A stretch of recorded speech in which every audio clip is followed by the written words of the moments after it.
जिंदगी में कभी कभी ऐसा होता है कि हमको कोई रास्ता नजर नहीं आ रहा होता है और हम लोग हिम्मत हार जाते हैं। तब हमारे अंदर एक बच्चा होता है जो कोशिश करने से कभी भी पीछे नहीं हटता है। वो हार मानने को तैयार नहीं होता है क्योंकि उसको ना शब्द समझ नहीं आता है। वो बच्चा जिसके लिए कुछ भी नामुमकिन नहीं है क्योंकि वो हर हाल में कोशिश करता ही रहता है। एक बार एक छोटी सी बच्ची हाथ में मिट्टी की गुल्लक लेकर के भागती हुई एक दवाइयों की दुकान पर गई। वो काफी देर तक वहां पर खड़ी रही लेकिन दुकानदार का ध्यान उसकी तरफ नहीं गया क्योंकि और भी बहुत सारे लोग खड़े हुए थे।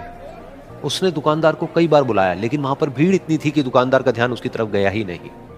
और फिर उस बच्ची को थोड़ा सा गुस्सा आया तो उसने अपनी मिट्टी की गुल्लक लेकर के वहीं काउंटर पर जोर से रख दी, जिसके बाद में जो दुकानदार था और जितने भी लोग खड़े थे वो सब उस बच्ची की तरफ देखने लग गए। और फिर उस दुकानदार ने उस बच्ची से पूछा, बेटे आपको क्या चाहिए? तो वो बड़े ही भोलेपन से बोली कि मुझे एक चमत्कार चाहिए। ये सुनकर के दुकानदार को कुछ समझ नहीं आया, ना ही वहां पर जो लोग थे उनको कुछ समझ में आया और सब उसकी तरफ देखने लग गए। फिर दुकानदार ने बोला, बेटे चमत्कार तो यहाँ पर नहीं मिलता है। तो बच्ची को लगा कि वो उससे झूठ बोल रहा है, तो बच्ची ने कहा कि मेरी गुल्लक में बहुत पैसे हैं, आप बताओ आपको कितने पैसे चाहिए, लेकिन मैं आज यहां से चमत्कार लेकर के ही जाऊंगी। तो वहीं काउंटर पे एक और आदमी खड़ा था, उसने उस बच्ची से पूछा कि बेटे क्यों चाहिए तुमको चमत्कार? तब उस बच्ची ने अपनी कहानी बताई कि अभी कुछ दिन पहले मेरे भाई के सर में बहुत तेज दर्द हुआ तो मेरे पापा मम्मी उसको हॉस्पिटल ले गए। उसके बाद कई दिन तक मेरा भाई घर नहीं आया। तो मैंने कई बार अपने पापा से पूछा लेकिन उन्होंने मुझे कुछ नहीं बताया। उन्होंने बार बार यही कहा कि वो आ जाएगा, वो कल आ जाएगा, वो कल आ जाएगा, लेकिन वो आ ही नहीं रहा था। तो मैंने देखा कि मम्मी रो रही है। अब पापा मम्मी को कह रहे थे कि उसकी दवाइयों के लिए और उसके इलाज के लिए जितने पैसे चाहिए उतने मेरे पास में नहीं है, अब उसको कोई चमत्कार ही बचा सकता है। तब मुझे लगा कि अगर मेरे पापा के पास में इतने पैसे नहीं भी हैं तो क्या हुआ, मेरे पास में तो है। तो मैंने जितने भी पैसे जोड़ रखे हैं वो सारे लेकर के मैं इस दवाई की दुकान पर आई। फिर उस आदमी ने उस बच्ची से पूछा, कितने पैसे हैं तुम्हारे पास में? ये सुनते ही उस बच्ची ने अपनी गुल्लक उठाई, जमीन पर फेंकी और तोड़ दी और पैसे गिनने लग गई। बाकी सब लोग खड़े होकर के उसको देख रहे थे। थोड़ी देर बाद उसने सारे पैसे अपने हाथ में इकट्ठे किए और बोली, मेरे पास में पूरे 19 रुपए हैं। वो जो आदमी वहां पर खड़ा था वो थोड़ा सा मुस्कुराया और बोला कि अरे तुम्हारे पास में तो पूरे पैसे हैं, इतने का ही तो आता है चमत्कार। ये सुनकर के वो बच्ची बहुत खुश हो गई और बोली कि चलो मैं आपको अपने पापा से मिलवाती हूं। बाद में पता लगा कि वो आदमी कोई आम आदमी नहीं था बल्कि एक बहुत बड़ा न्यूरोसर्जन था और उसने सिर्फ 19 रुपए में उसके भाई की सर्जरी करी और कुछ ही दिन बाद वो ठीक होकर के घर वापस आ गया। फिर कुछ दिन बाद वो बच्ची, उसका भाई, उसके पापा, उसकी मम्मी चारों एक साथ बैठे हुए थे और बात कर रहे थे। तो उसकी मम्मी ने उसके पापा से पूछा कि अब तो बता दो ये चमत्कार आपने किया कैसे? तो उन्होंने अपनी बेटी की तरफ देखा और बोले, ये चमत्कार मैंने नहीं, इसने किया है।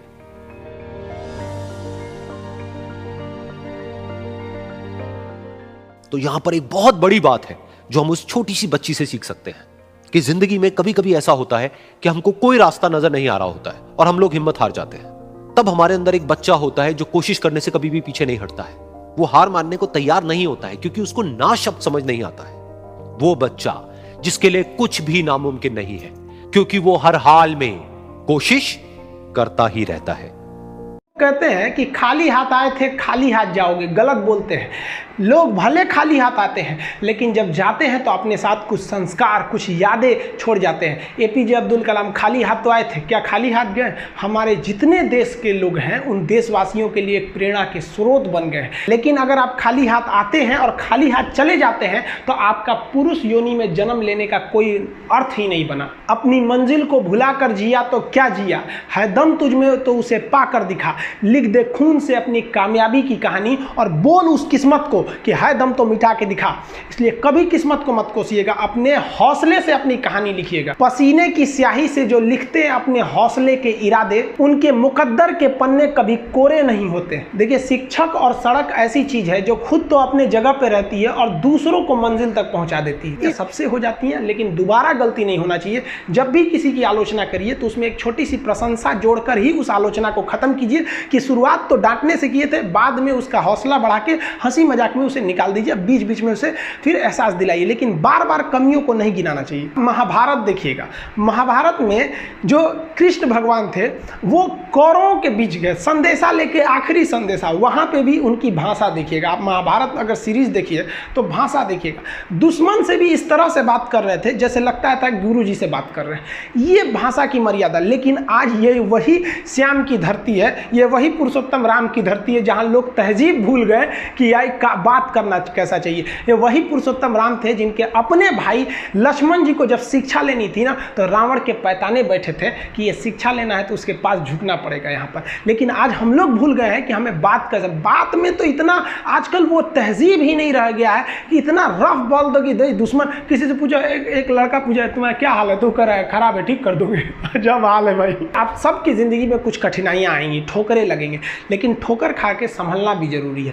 ठोकरें खाकर भी ना संभला तो ये मुसाफिर का नसीब, राह के पत्थर तो अपना फर्ज अदा कर चुके हैं। और कभी भी मुश्किलों से घबराइएगा नहीं।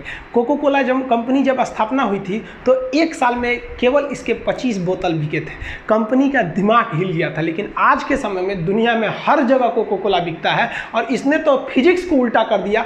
लोग कहते हैं ठंडा मतलब तो कोको कोला। भाई साहब, ठंडा मतलब वो होता है जिसका टेम्परेचर कम हो, लेकिन इतना भी कहा कि इसके आगे लोग भूल गए कि ठंडा मतलब कोको कोला नहीं होता है। ठंडा मतलब वह चीज़ जिसका टेम्परेचर कम है। इसलिए परेशानियों से कभी मत घबराइएगा। आगे बढ़ने के लिए तकलीफ का होना ज़रूरी है, क्योंकि छांव आते ही इंसान के कदम रुक जाते हैं और धूप में कभी कदम नहीं रुकते हैं। ज़रूरी नहीं कि हर चीज़ आपको किताबें और यूनिवर्सिटी में ही पढ़ाया जाएगा। बहुत से चीज़ें हैं जो आपकी खाली पेट और खाली जेब सिखाएगी, जो आपको कोई टीचर नहीं सिखाएगा। कहते हैं जरा सी छेद क्या हो गई मेरे जेब में, सिक्कों से ज़्यादा तो मेरे रिश्तेदार गिर गए। लाइफ में सबका स्ट्रगल होता है। हम लोग के भी लाइफ में बहुत तकलीफें आई थी। ज़िंदगी में इतने तकलीफ देखे कि अब अगर तकलीफ नहीं होता है तो तकलीफ होता है। ज़िंदगी ने उस मुकाम पर लाकर छोड़ा है जहाँ पसंद तो बहुत कुछ है लेकिन चाहिए कुछ भी नहीं।